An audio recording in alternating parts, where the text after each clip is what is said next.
Yo, yo, yo, hit 'em high, hit 'em low. Welcome to the Noble Just Ball podcast. It's your boy, Nick Hughes. Happy May the 4th, Star Wars Day. And speaking of Star Wars, Alex Delgado, welcome to the show. You, what is it? Count Dooku looking motherfucker. Oh my goodness. Look at that. Look at that. You look like, Peekaboo. oh man. uh, What a day. What a day. It's what a Star Wars day. Day around Major League Baseball, the one combination that no one ever thought would happen between the nerds and the jocks. It's basically a Major League front office. Uh, Seriously. so how you doing there, sir? I'm good, man. I'm good. So Watching a little baseball, taking a little yeah, things in. always makes life better. Always makes A life little better. bit, a little bit. Sun's coming out. Gentlemen, So. you guys will notice today that Mr. Burrito is away, but the boys still need to play. It's our April recap show. Today is, as I mentioned, May the 4th. We're going to just do a quick little rundown of the stuff that's going on throughout the first full month of the season, first month of the season, because I guess late start this year. But Yeah. first month of the season there. Chat about, we're going to go position by position is how we're going to start this thing out. What's going on in so let me break it down this way. For fans of the show, you'll know typically at the end of the episode we call ball on different things going out throughout Major League Baseball as a whole. We've done a couple of college segments and stuff like that, minor leagues, etc. But what we're going to do this time, we're going to start it out with the call ball segments, essentially calling bull on players at a certain position who are, maybe overachieving, and we know they're going to come back down to earth. Maybe do a little bit of underachieving, and like, all right, this isn't the player. They're gonna rise to the occasion eventually here. We're gonna do that for the different positions, and then we'll get into a little bit more of what's going on around baseball throughout the past month or so. So, Alex, I will let you start it off. We're going to start it off. Word. We're going to start it off with a catcher, actually, because Alex is One of my very favorite passionate about this. positions. So, I am Alex a is little going to call passionate about bull on this. catcher. I'm going to let you go ahead, bud. So I am calling bull on the best catcher in the game. Started off slow. My boy Perez started off real slow. Starting to pick it up of late. He leads all catchers in home runs right now. For So sure. all catchers in MLB in home runs right now. So I'll take that. The power stroke's coming back. Maybe he was hurt, didn't want to say nothing. Was DHing a little more than normal. Okay. But I'm calling bull. I think he'll turn around. I think you won't see a 300 average out of him, but you'll probably see 260 by the end of the season, Yeah. 275. Because I think now he's still under 200. I think he's like at 165. It's But coming along. I mean, still striking out a hell of a lot more than he should. yeah. But I think he will turn around. Strikeouts will stop. Once we progress past the All-Star break, I bet he'll probably be an All-Star. But Yeah, no, for sure. I think with Salvi Perez, I think there's a certain element, a lot of young players on this team, they don't really have a ton of offense up and down the lineup, especially after the re-breakout, if you will, of Salvi Perez last season, yeah, that led to you picking him number one overall in our it's helped our me. our draft not that long ago, as That's me and fine. Brandon scratched our heads. No one else is getting the production from catcher either in our league. So Fair enough. because I did take Sean Murphy. For sure. I still think Salvi will turn around eventually. I agree with you there. And Yeah. I'm going to switch it up, and I'm going to call ball for catcher. And the person I'm going to call ball on is the guy who's been offensively the best catcher in baseball this year. And it's not even been close, really, is Keibert Ruiz of the Yes. Washington. And the reason I'm calling ball is people forget. I think there's a tendency when a big name prospect gets moved, when a big name prospect, doesn't have a strong start that many expect him to. There's this willingness in baseball to just forget the name or to overlook it. Keeper Ruiz, of course, along with Josiah Gray, the top two prospects in the Los Angeles Dodgers system, get shipped to Washington in the Scherzer Turner trade last season at the All-Star break. Keeper Ruiz comes up after a few games with the Dodgers, has a few more games with the Nationals at the end of last season. Not a whole lot of production. When he was in the Dodger system, you knew this guy was going to be special, not only defensively, being able to call the game, but you knew he had offensive tools. Bat to ball skills, incredible. I think right now he has one of the lowest strikeout rates of any offensive player in baseball. He's played more games behind the plate, attributed to his youth. I think he's just 21, 22 years old at the moment. This kid is an absolute stud. I think people got so caught up in the hype of Adley Rushman coming up this year, and he still will, and God willing, he will be everything is advertised. You forgot about the guy who was the top catching prospect in baseball before him. And I very much believe this is what Keeper Ruiz can do and can be for a Washington Nationals team that needs something to look forward to outside of Juan Soto. Yeah. So I agree. I'm calling ball there. And now I'm going to transition. I'm going to flip it up, and I'm going to call bull. And I'm going to call bull at first base. And specifically, there is no way the Joey Votto saga ends this way. Joey Votto has statistically been one of the marvels of Major League Baseball history, considering the era he plays. Yes. The man does not strike out a ton. I was going to say the man does not strike out a ton. On base is always been good. Slugging has always been phenomenal. It's always solid contact with him. What is it? It's like a stupid, he doesn't pop out to the catcher. He doesn't pop out on the infield. Everything, strong line drives or hard ground ball, whatever it is. Mm-hmm. He is off to the worst start to his career. And granted, the man is aging. He's in his late 30s now, approaching 40. There's a lot of questions on whether, I think he has one more year after this under contract with the Cincinnati Reds, whether he'll end it there.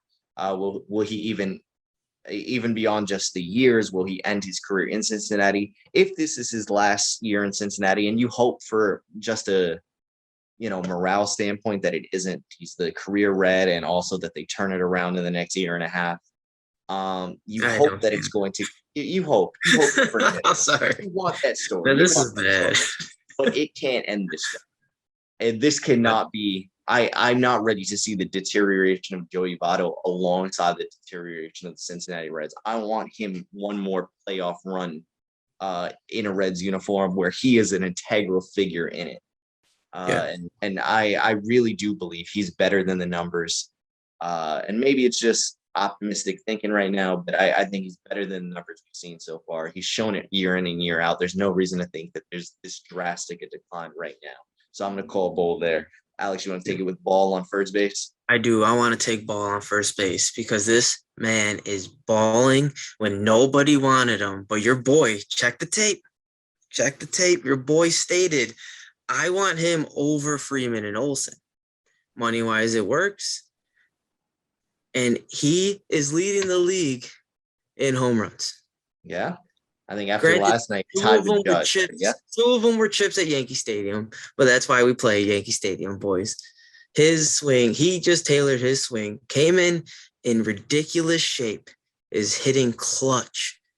My man is also leading the Yankees, and I think he's I'm gonna stop you there just for a second. For fans at home who do not understand who we're talking about, it's Anthony Rizzo. Yes, Anthony Rizzo is the guy. Anthony Rizzo is the guy, the only first baseman the Yankees have. Sorry, I was just so excited because it is calling you motherfuckers out. He's balling. Yeah, no, I mean, he's been absolutely phenomenal. And if I can sort of add on, they needed playing great defense. He's hitting a little under average now because he's trying to swing for the fence more. Before he was trying to hit them line drives, what he's tailored to. He's taking the ball the other way. He's hitting left field more so than we've seen in the last year and a half. I mean, this boy is raking. He wants you to pitch it in on him at Yankee Stadium. Yeah. And what I will say is just to sort of tack on to that, I talked about Votto being this guy who's sort of decreased. Other than him, Rizzo leads this sort of cast of like the old guard first baseman, the guys whose names we've been accustomed to for years and years, who have had this sort of like resurgent, first month of the season in 2022. it's Rizzo, it's Eric Hosmer, Hosmer, it's I know that was my Paul. other ball one, but Wait, I had to stay it, true to the Yankees it's because Paul Hosmer's hitting, Goldschmidt. man. Paul Goldschmidt. Yep, Brandon Belt is on the COVID list right now, but he had a strong start. It's this yep. old guard of guys whose names have been in baseball for the last decade plus, or at least decade, I should say. But, it's this old guard of first baseman, and all this Vlad Guerrero hype and all this Matt Olson hype.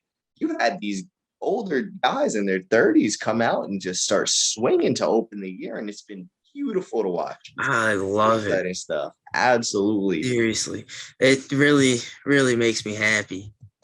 All right. So Alex, you can turn the page Word, now. I am. And I am gonna turn the page, and I'm gonna go call ahead. Bull. Do you know who I'm calling Bull on? Go ahead. Let me hear it. I'm Second calling Bull on baseman. Trevor Story as second base. Oof. Okay. I am. Yeah, yeah. He started to pick it up as of late. Like literally, I think what my notification said an hour ago at Anaheim. So, Yeah. but I mean, it's not what they signed him for. Not at all. Not at all. I agree No, with you there. he's hitting under 270. I mean, actually, I think he's like 225 or something right Yeah, now. something stupid. He's on my fantasy Not team. really playing that good defense, playing good defense, but I mean, he's had some errors here and there.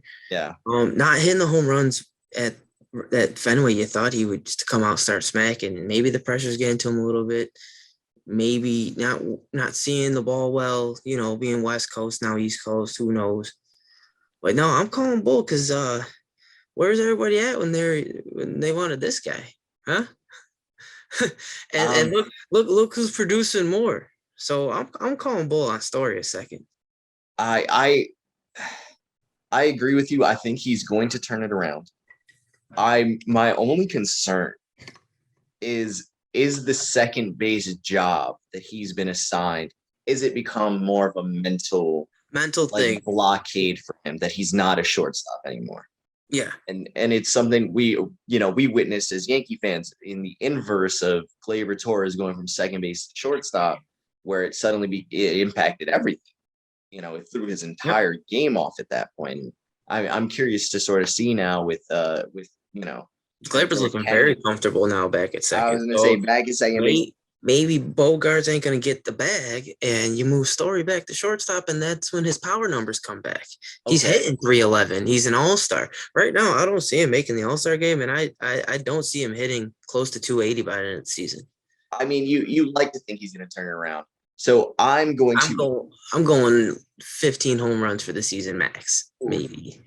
that's rough. I think he'll turn around. I think his swing is too tailored to Fenway Park for it to not turn around at some point unless it's too mental for him to stop. But I'm going to call ball then at second base, and I'm going to go Jazz Chisholm Yes, my down in boy. Miami, one of the newest faces of baseball. When I tell you, it's like watching, how do I put this? It's watching a young Javier Baez or Francisco Lindor. Yep. It's watching Fernando Tatis a year or two ago. It's watching uh, these guys who come in, play the middle infield, and are just this phenomenal athlete.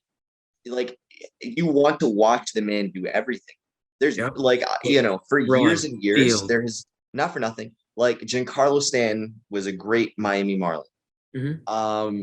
Before them, they Miguel Cabrera, they had Dontrell Willis on the pitching staff. They have a great deal of young pitchers now.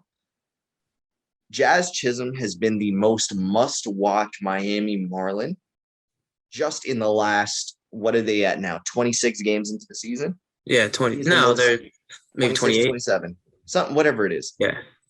Most must-watch Miami Marlin of the 21st century.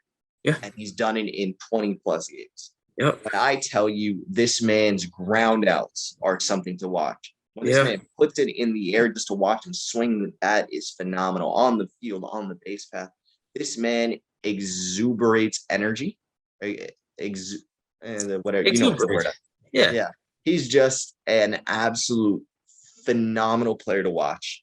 And the bigger thing for me is he's from Bahamas originally, I believe, which in Yeah. and of itself is a rarity for Major League Baseball players. So to have another guy sort of be this entryway almost in and of himself at 20 something years old for an entire new group of players, internationally to sort of watch and get excited about. And, oh, he's from where I'm from, or he looks like I look.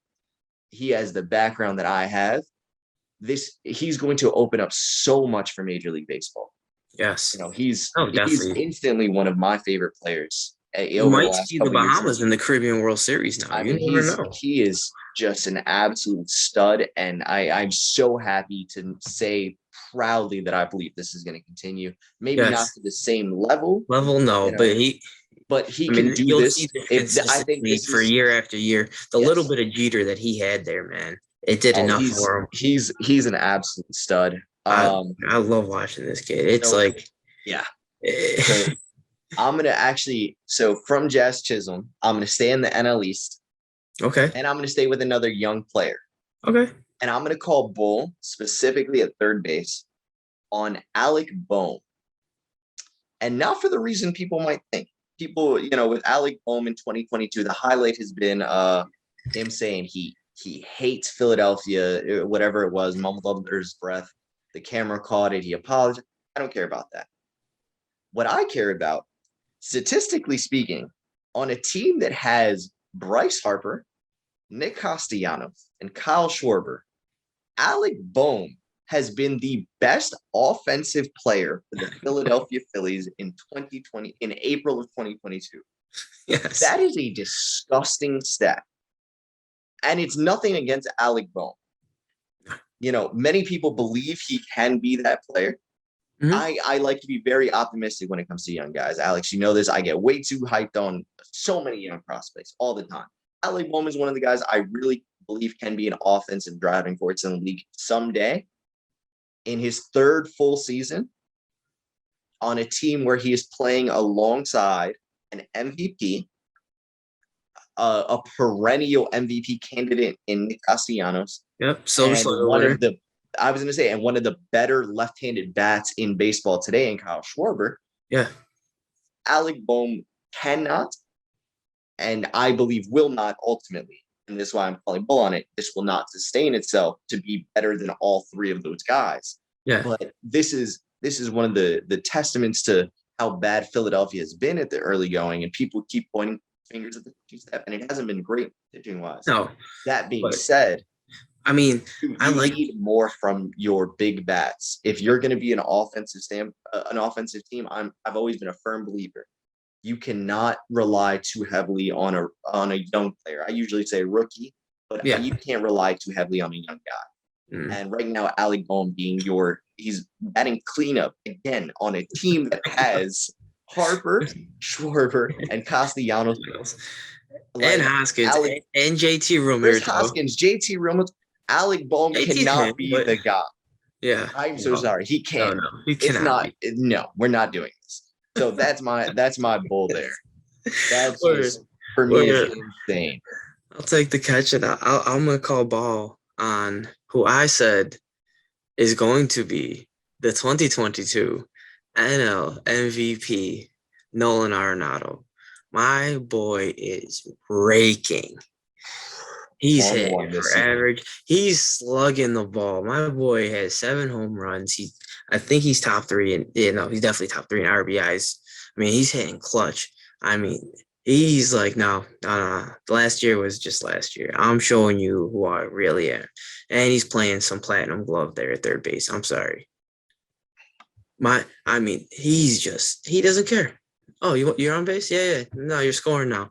I mean, doesn't care what ballpark it is. I mean, he's slugging over 900, or he has an OPS over 900 in away games and home games. So he doesn't care. He's like, hey, I'm here to hit the ball.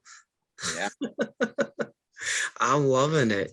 Yeah. I am loving it, and this will sustain for the entire year. I hope so.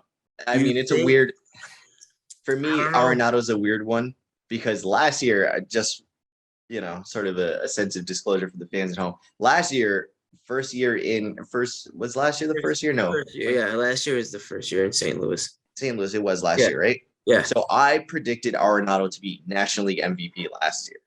And I actually put money on this in Vegas because I said, oh, it's not just a Colorado thing. He's been statistically one of the best hitters in baseball for years. Eventually, he's Yeah. going to break through. So Yes. I am pissed that it was not last year and he's off to the start that he is this year. I was off by a year is really upsetting. That being said, I really agree with you. And I'd be remiss, Brandon's not here tonight, but I'd be remiss to not mention his MVP prediction also, Manny Machado having a hell of a Yes. start. Manny Machado is having a In terms of good National League so third far. baseman, behind only Arenado in every statistical category. And then the other guy I would throw in with you there is Jose Ramirez, who just got the crazy extension. I still don't totally understand why he took it in Cleveland. I think he would have made a lot more on Oh the open no. market. It's a Maybe guy he not. likes it. I don't know. His first team that I grabbed him, he likes it there. Maybe they I don't know. promised him some stuff. Maybe Terry I Francona's gonna stay around a lot more. and maybe I don't know. I think we can Maybe he circle likes back. Terry, man. We can circle back to the contract stuff in a little bit here, but there's a couple other contract points I want to get at you with. But Word, word. I So feel you there. So go ahead and after calling ball on third baseman, you can call bull on the shortstop here. I am gonna call ball on the shortstop. So Okay. I'm gonna jump to Nolan Arenado's old team. Ooh. Yo, I'm calling bull on Jose Iglesias right now, hitting the sub 300 and freaking raking out there in Colorado. Everyone was straight out this boy. Oh, la da da da. Oh, I hope he doesn't come to the Yankees. The Yankees gonna end up with him with the shortstop. Also calling bull on that. Yankee shortstop plans planning out. All right, come on, don't do that. Don't do that. So Don't steal anyway, my thing. so back to Iglesias. I mean, yeah, I think he's only played in like 18 games, but he's still hitting sub 300. I mean, he's stealing bases. Like, I thought homie was like 38. Like, I'm just kidding. He's probably like 33, but still. He's up there nonetheless. I mean, I didn't think he'd be like getting as many starts as he is, but I am gonna call bull on that. I don't see that sustaining, man. I'm sorry. Yeah, I mean it's a tough one. That is a tough one, but yo, shout out to him for balling out in No, Colorado. for sure. He's definitely doing his thing in the early going here. Um, Pivoting off what you started to say, this is my sort of tribute to the Yankees in this, and I'm gonna start this off with IKF, who I actually got into a bit of a Twitter spat with some folks at the Yes. start of the season over IKF because I said he would be the new Gio Urshela in a sense for Yankee fans, Yeah, where he is going to be a phenomenal defender. And I know he had a couple hiccups in the early doing too couple much. series, He's doing too much. but I said he's going to be a phenomenal defensive player, and anything you get offensively beyond that, Yes, Yankee fans are going to fall in love with this kid. bro. I've watched He enough of is. him in Texas. Yeah, And when you hear the story of a kid who is so committed to being anything and everything, a lot of guys are very headstrong about changing position, this, that, and the third. He's in the Texas minor league system. He's a shortstop. He realizes his team needs a catcher. So he learns how to play catcher in the course of a couple months, despite yeah. having no experience with it before that. Learns how to play catcher, does it well enough to become a major league catcher. Spends the first couple seasons doing that, transitions off of that, goes and plays now another new position in third base, Gold transitions Glover. gold glove at third base. Finally, last season gets to play his first full season as shortstop again. And now he's playing shortstop for the New York Yankees, as heralded as that is. Yeah, only a few were able to handle that one. And I'm so sorry. If your expectation for a guy is play good defense and give me a 250 batting average and bat ninth for us, Yeah, and he's living to that and then more, IKF is not a bad contact bat. Bat really to good ball skills contact. are there. Yes. And I see increased power in Yankee Stadium versus what he saw in Texas. That's Yep. just going to happen. It's a function of, what we talk about all the time, in terms of stadium, everything like that. IKF has been the real deal for the Yankees. He is the perfect stopgap. Jose Iglesias would not have been a bad option. if No. this is what the Yankees were focused on, of we're just gonna hold over until we get those nice guys. IKF has been that and then some, and that is why I'm calling ball. He is I would. everything the Yankees needed him to be. Yes. Now, I'm going to call bull in left field, and specifically on another Yankee, which is Ooh, Joey Gallo. And yeah. what I'm calling bull on specifically, Joey Gallo is getting a very rough go of things from the media, fans in New York, about what it was a sluggish second half and an abysmal first month of this past season in New York. Joey Gallo is better than this. Yes. And that is what I'm calling bull on. This will not sustain over the long haul. And, I know New York is as fickle as it is, maybe outside of Philadelphia or Boston, in terms of what the fan base expects or requires out of their team. New York is, headstrong, and the fans want what they want and demand greatness and all that good stuff. Joey Gallo will deliver. Aside from the fact that he's been playing phenomenal defense throughout this, he hasn't let the First couple games were rough, man. everybody is But out of he's spring, playing but hard. he's going to bounce back with the bat. He's gonna be what he was in Texas. He's gonna be a 220 at best hitter, and he's going to be an absolute stud when it comes to uh making plays in the field. He's gonna hit 30 something home runs this season. It's going to happen. The Yeah. man is His not bat this will come around. This man is not that bad. So that's No. what I'm calling bull on. So go ahead. You can take ball there. I think we're both watching the same game in the background Yes, at we home. are. Hell of a That's what I stretch made by that. Vladdy Jr. I To know. snap the Yankees win streak. I mean, this man just did a full split after a not great Today. throw by Matt Chapman. It's all right. Bats cool down. It happens. It's Oh baseball. yeah, for sure. I'll take it though. We still got a 2.5 game lead on fucking Blue Jays, so I'm cool with Hell it. yeah. I think 8 on Boston. Anyways, Yeah. so I'm gonna call ball on a left fielder. Actually, they used to Go play in ahead. Boston. Ooh. I'm calling ball on Andrew Benintendi with the Ooh, I Kansas like that a City lot. Royals. I mean, he is hitting very well.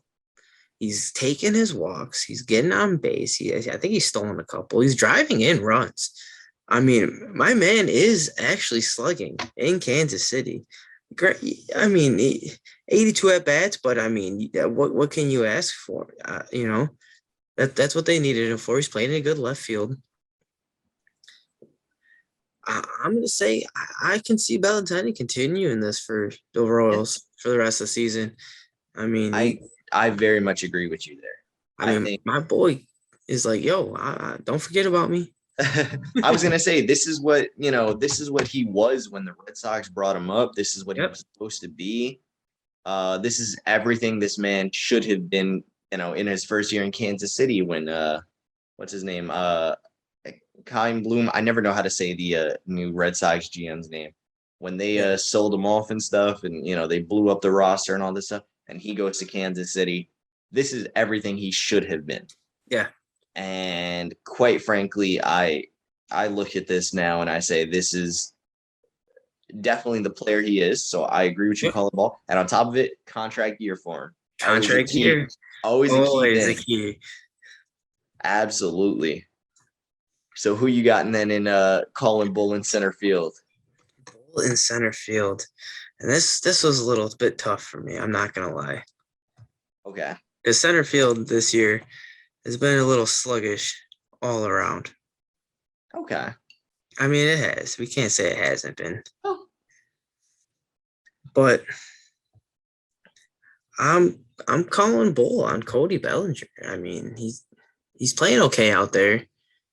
Not as well as everybody was hoping for. I mean,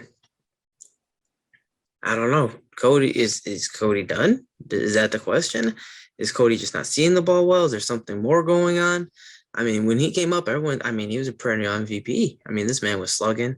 What changed? I just want to know what changed. I think that's So I'm calling hard. bull on this because I can see this is the Cody Bellinger we got now. I see. I would call Bull on the same thing, but for a different reason, because I say it's one of those, like, sometimes you just need a change of scenery. I think Like I don't know if that would do him any good. I mean, I don't know. I think it has to at a certain Man point. just You have lost to it. get out of there. He's I not think making he's he's not making as hard a contact as he was. Something in his swing pattern has changed. I mean, but ready. Here's even a small thing. No, it's not that Cody Bellinger had never played center field before, no, but you talk about his struggles since the pandemic year 2020. yeah, That else coincides with 2020. He fully moves into the center field role. yeah, Mookie Betts is there playing hmm right field full time. Cody Bellinger's now slotted into center field. I think there's something, maybe to be said in that of losing, sort of that. It's not that right field is necessarily a full on reprieve, but it's definitely no, an easier position to play than center. definitely, I think there's an element of that. It's an element of, being lost in the shuffle, I think is definitely, when you have this many great bats in this all time Dodger lineup, all this stuff that we talk about all the time with them, that I he think was supposed to be a part of though. Everyone no, had for his sure. name in there. But That's ready, why, you talk about, a team that now has the affordability to slot a guy like Cody Bellinger playing well or not. You can slot him all the way down to seventh or eighth because you have that many good bats yeah, in the lineup. So yeah, it's a certain element of, the opportunities afforded to him. It's a certain element of, feeling lost, I think, a bit in sort of all the Dodger acquisitions over the last few years. I think it's an unfortunate part of the game that happens. And yeah. I'd be curious now to see what he becomes if he's given a chance somewhere else. And the shame is he's not a free agent for a couple more seasons. No, he's So not. unless the Dodgers look to move him, Yeah, he's sort of stuck in sort of mediocrity world unless he can break. So you I'm call gonna call um, ball, I will say, on something me, and Brandon all unanimously agreed upon preseason, where we talked about who is the best player on the Los Angeles Angels. And we said all unanimously, despite popular opinion, Mike Trout. yeah, Mike Trout remains the best player on the Los Angeles Angels. And and this first best month of the player in season, baseball. he has proven it. He has been where you talked about how many center fielders have underachieved and Yeah, underperformed. Mike Trout has been sort of the among a couple guys that I thought about for this. I also want to give nod to Jesus Sanchez in Miami, who's been a yes, revelation. Guys did not think he could play center field. He was a corner outfielder, billed as coming out of the minor leagues. Has been a good defensive center field and then a strong offensive candidate. But Mike Trout, though, has been again baseball's best offensive center fielder yep, and playing strong defensive center. He's been the Angels' best hitter. yep. And this is an Angels team, at least in the first month of the season, that is It's leading their coming to division. play. Yeah, They are everything you expected them to be like for the last 10 years. They are doing it finally. And Mike all the Trout is hopes and back at the dreams. helm with it. Fingers crossed for a certain relative of ours that, that continues. We'll see. But we'll see where that goes. We shall see. And I'm going to turn it over now and I'm going to call Bull on very specifically. The New York Mets have remained untouched in what we've spoken about so far, but it's not going to be for long. Oh, I'm going to call bull on the fact that Starling Marte, the prize center fielder of the most recent free agent class, the guy that so many teams wanted, the Mets, some might argue, overpaid, jumped the gun on salary wise to bring him in to be their everyday center fielder, has started 20 games this season in right field, yes, not center. I think it is now egregious that the Mets, and don't get me wrong, he's been very good offensively. yes, He's been very good defensively in right. It's not about him. It is about where the Mets are choosing to play him that I'm struggling with. yeah, Quite frankly, I understand this is an investment for what did they sign him for? 4 years. And in your early 30s as a center fielder, it's not the best look. I get that. And you're trying to preserve him as long as possible. That being said, Travis Jankowski cannot be the starting center fielder on a championship contender. I No. don't care how good a first 2 weeks of the season he had. He has slowed down since. I do not want to see a Mets lineup that regularly features Starling Marte not in his best position, Yeah. where you also now afford better offensive bats than Travis Jankowski the opportunity to be in the lineup on a regular basis. Yeah. If that is what we are That's doing, ridiculous. That's you are nuts. I don't understand. And Buck Showalter has been a revelation for the Mets, and we talked about that last week. That being said, this is the one sort of nearsighted thing I'm not understanding. Yeah. I don't want to see Starlin Marte play right field, because if you have him as your starting right fielder, you grossly overpaid. Yes. For a starting right fielder, you could have paid him about $10 million less on his contract. And, that would have been fine. I do not understand paying him what you were paying him, bringing him in with such a vigor and priority that you did to play right field when you already had about 6 guys. You could have brought back Michael Conforto for this shit. Yeah, that's what I'm saying. Like, you could have brought Michael Conforto back, and considering no one else signed him, you could have brought him back for less. Yeah. Starling Marte cannot be your right fielder long term. And that is what I'm calling bull on. And I will let you end this here on the positive note in right field. Weird. I will. I have don't know how positive it is, but I am going to call ball on Aaron Judge. Contract year. Mm-hmm. He decided after the first handful of games that, you know what? Fuck you. I am here. I am the best right fielder in the game right now. And I'm going to show you what I'm worth. Is it Mike Trout-esque? I don't know, but I mean, he's playing a damn good center field where everyone's like, oh, can he play? Can he play? Do we forget that Judge came up as a center fielder when he was at, he went to Fresno, I believe. At Fresno State, played center field there. He played center field early on in A ball, double A ball. Then he moved to right. So my boy can play center field. I mean, takes 3 steps, he catches the ball over there in Death Valley at Yankee Stadium. So he still has a strong arm. Can he sustain it in center? I don't know. But for right now, my boy can play center. He's 30. You know what you're saying? You get up in 30 playing center. And he is a little injury prone, but he's doing great right now. So I'm calling ball on Judge, and I do see him sustaining this, and it's an MVP caliber season if he does. I totally agree with you there. I was big on Judge early. Well, I've always been big on Judge. I was famously too big on Judge when other people were not, when he was a Yankee minor leaguer. I just thought this kid is literally can't miss. Like, literally, you cannot miss the man. He's too large.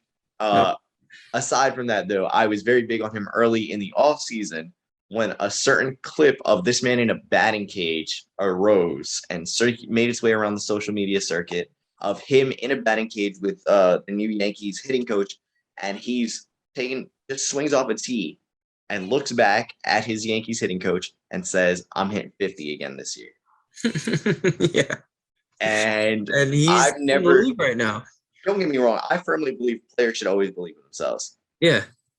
In that moment, I believed more than ever in Aaron Judge. And this is where I can say, we'll pivot away from the call and ball. One of the things I wanted to talk to you about, and we started touching on with Jose Ramirez as well, is sort of this contract and the idea of extensions, pre-free agency, and everything. And we'll dive deep into the subject. With Aaron Judge specifically, okay, he is a guy who, when healthy, is a top 5 player in baseball on both sides. Without a doubt.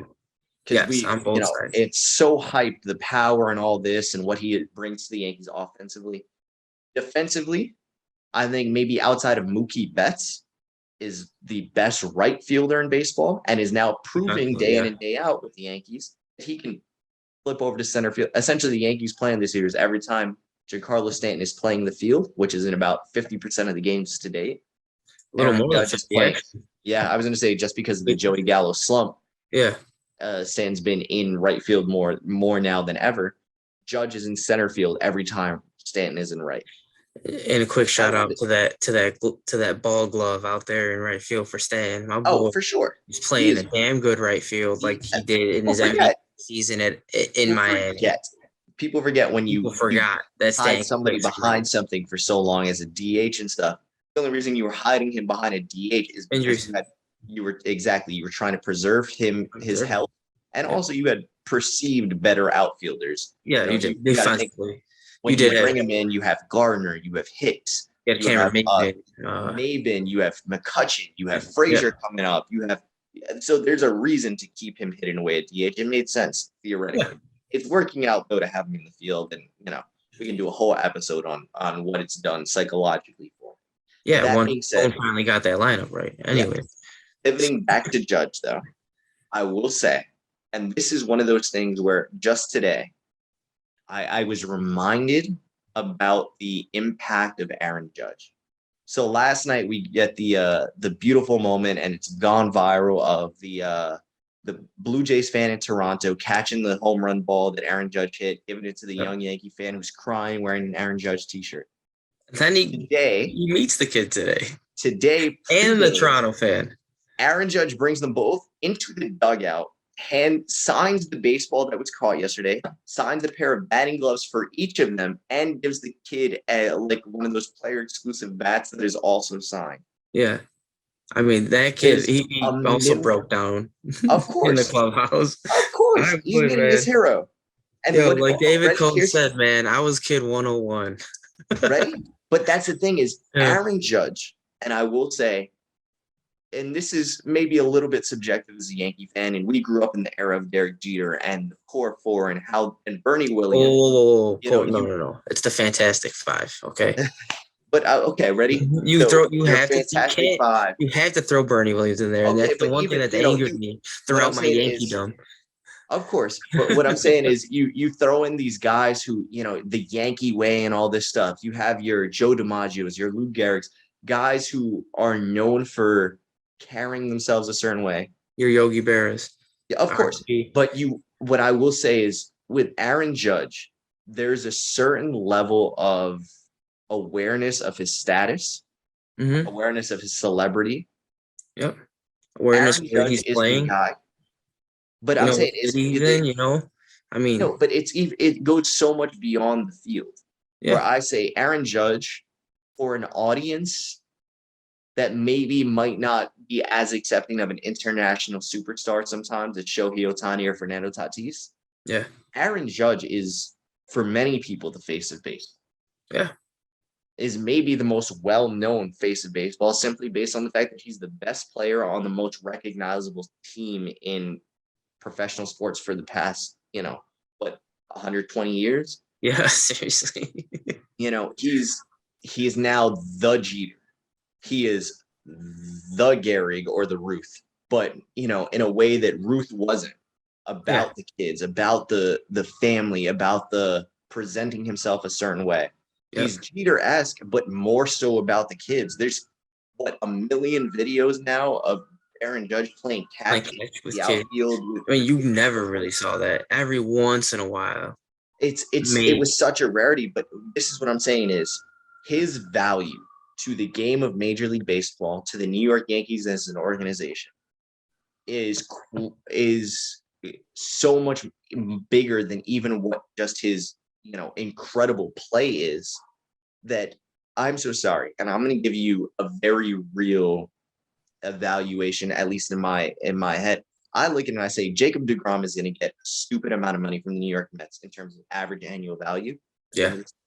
And he's a guy, again, who just like Judge is in the boat of, somebody might give him 10 years just to be like an ass to like the Mets or the Yankees.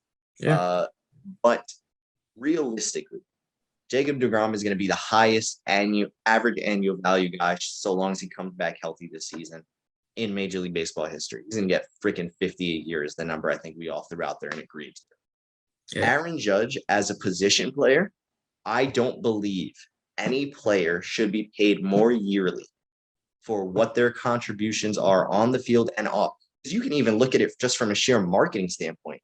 Every yeah. jersey, I go to a lot of Yankee games. You know that. No, no. I heard it the other day.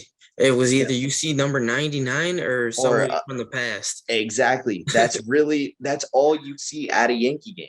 Yeah, They're not wearing Stanton. No. as great as Stanton has been. They're not Yep. wearing They're not Cole as wearing. much money as you just paid him. They're not wearing Chapman. They're not wearing Glaber. They're not. That doesn't exist. It's 99 or it's behind you. Yep. That is what it is. So just from a sheer marketing standpoint, he has a section in Yankee Stadium named after him. I know. I'm so I don't sorry. know I don't know any. how this I don't fresh. know anyone in right field at Yankee Stadium because we know how rowdy they get. But They're here's, called bleacher creatures for a reason over there, bro. of It's course. a different level, and most will tell you it's a different level in right field at Yankee Oh, Stadium.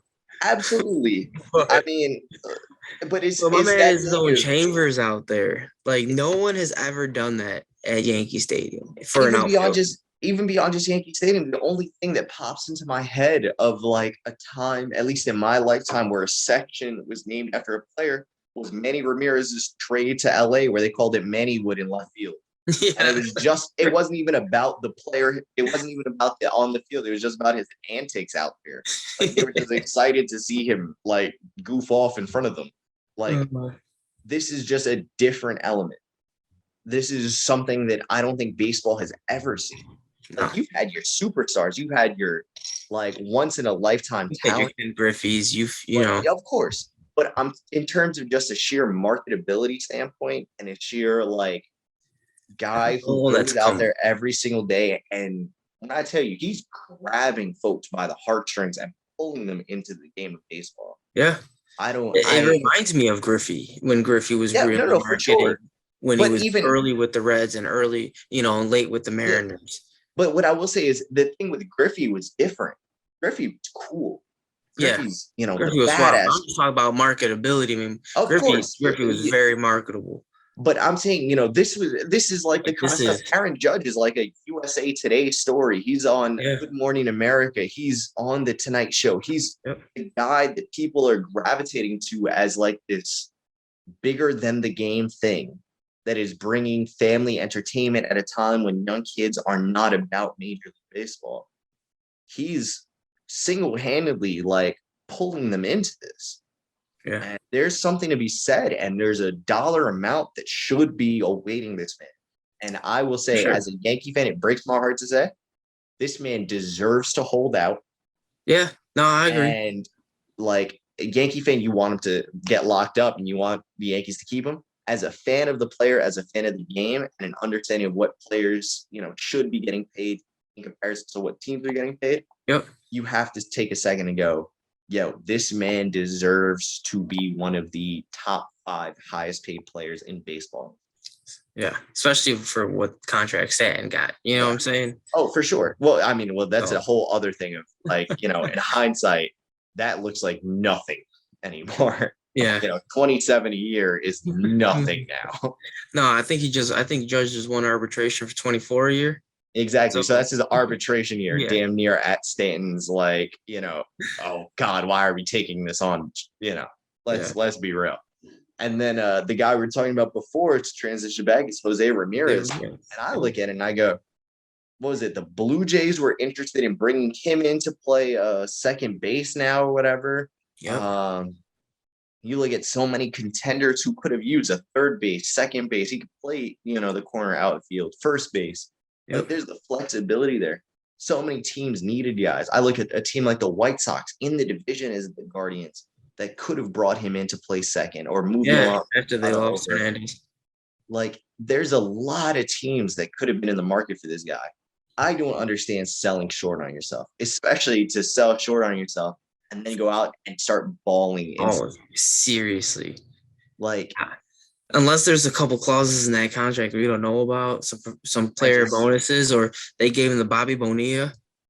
I don't know what I'm saying. So I don't know. My thing, like the way I'm looking at it is just he bet on getting the payday, I guess, and then the Guardians are eventually not going to want to pay it, so they're going to trade him. I don't know what the mindset here was. It's the same as when Nolan Arenado took the deal in Colorado at the time. Yeah. Where yes, he instantly became the highest paid third baseman in baseball or whatever. But it's a very specific niche. When you realize you're about to hit a free agency in like a Mike Trout year, and Mike Trout had just signed his extension. Yeah. I don't understand why you go out and do that. Yeah. It's the same. It's the reason I applauded Mookie Betts, who realized I'm going to hit free agency on Mike Trout year. I'm not re-signing with the Red Sox for next to nothing to give him a hometown discount. I'm going to Yeah. go get my money until LA threw way too much money in front of him and said, Yo, all right, I get it. they touchdowned him with some money, bro. I was gonna say, Hey, I Manning get is it. ass in the I end zone. understand. I was gonna say, I firmly believe Mookie Betts saw the pandemic coming because he understood he wasn't going to get paid after that. Yes, Like seriously. no one I predicted mean, look, yeah. like Mookie did. Because No, my goodness. I don't know. Maybe Jose wants to stay with Terry Francona. Maybe he likes the Cleveland Guardians enough and thinks he wants to be the LeBron for him, bring him a championship. I don't know. Hard thing considering, you just watched, was it 2 years ago you watched them open Francisco. yeah, I was gonna say they opened the negotiations with Francisco Lindor. They were ready to give him an extension, but something in that negotiation broke down, and I'm curious to see what the difference is Yeah. between Jose Ramirez and a Francisco Lindor in terms of, yes, I think Lindor is a bit more marketable, probably would have gotten more money on the open market, and that's ended up giving him the massive deal. But I look at it and I say, for a Jose Ramirez, who has been an even more consistent version of what Francisco Lindor has been, granted slightly older. I mean, Defensively and offensively. I mean, against the Yankees, he was a little sluggish, but I mean, my man is still raking. he's a phenomenal player. So good. I love watching this kid. I think he still leads Major League Baseball in RBIs right now, if I'm not mistaken. Yeah. Through, or he's still in the top 3. Yeah. Yeah, whatever it was. But, I look at those and I say, I don't understand sometimes, we're in an era of player empowerment, and we're in an era, and as much as some fans who are very, team centric, want to, sort of bash the players for going out and getting their money. And even just the casual fan who looks at it and says, I don't understand how an athlete is getting paid this much. Nothing. If the money's on the table, you take it. You're taking it, bro. You're taking it and running. But exactly. And that's the thing is, like, and that's how they got Tatis for that contract. And this is where showed him the bag. Same thing with Wander Franco. These young kids showed him the bag. But it's also, I mean, he was showing the bag. He got more than what his arbitration was going to be. So he probably just said, sure. Screw it. Let me take this now. And then and then he sees how Nolan was treated. He got traded. He's going to be making more money. I get it. So, but again, buddy, you're going into a free agency campaign where he would have been a free agent at the end of the season. Yeah. And outside of Aaron Judge, who we just touched on, Jacob deGrom, who we've talked about many times in this capacity, I didn't see another guy. It's Jose Ramirez and, Trey Turner on a certain level next to each other. Jose Ramirez, I still give the edge to in terms of consistency. Yeah. That I look at and I go, man, that's something special. Yeah. And he could have gotten paid as something special. And it's a weird conundrum for really look at. And we're going to turn our attention briefly to something near and dear to our hearts, fantasy baseball. Yeah. And we'll cap it off here with fantasy baseball this week. And as always, you can keep up to date with the stats and figures for the our fantasy baseball league entitled Weekend at Manfred's on ESPN Fantasy. Alex, how'd you do this past week? So far, it's not looking too hot. Well, that's this week. How'd you finish off last week? We'll start there. Last week I took my first L. I did. First L. I had some bad pitching performances out there. Okay. So some guys I banked on early panned out, and then they came back around and really didn't pull it off for me. Made some bad calls. I had one game where I only had like 3 people playing. He had his whole lineup. That's rough. So there's been a few. There's been a few of those days where it's like you have those a weird. Will get you, especially if they put up like 50, 60 points in a day, man. Like yesterday, for the day, I scored 6. Motherfucker over here at like 49, 50. I'm like, son of a bitch. Yeah, so at the moment, me and Alex are playing each other. I think, was it week 2? I think I played Brandon Brito. And and now this week I draw Alex. And man, oh man, am I whooping that ass. I think I'm up 100 points 3 days in. Feeling very good about myself. So I will tell all the folks at home the winning strategy.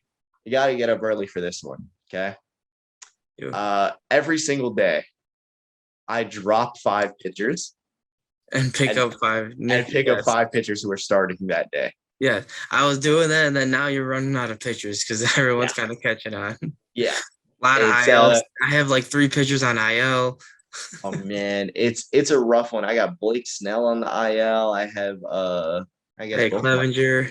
I had well, Clevenger came back today. Yeah, Today? he did. Yeah, he did. He didn't Or pitch today. well. He got me like No. 4 points. That's a whole nother thing for a different time. But I'm struggling watching Mike Clevenger again and not understanding how his delivery is not a ball. But Yeah, that's a thing for a different day. especially Angel Hernandez calling box out here like it's fucking Yeah, man, I raining don't tomatoes. understand. I don't understand it all. But Alex, this has been phenomenal doing this with It's been you. fun. It's been real. What I hope has been a fun and exciting experience for everybody watching. Hoping to do this again at the end of next month. Next week, Brandon Brito will be back on with us. He had a work emergency he had to attend to over the last. It's real life going on. Hell yeah, shit happens, man. And next week we're hoping to start with one of a series of guest appearances. So be on the lookout for that. Nobody famous. I'm so sorry. No, But, no, not but yet.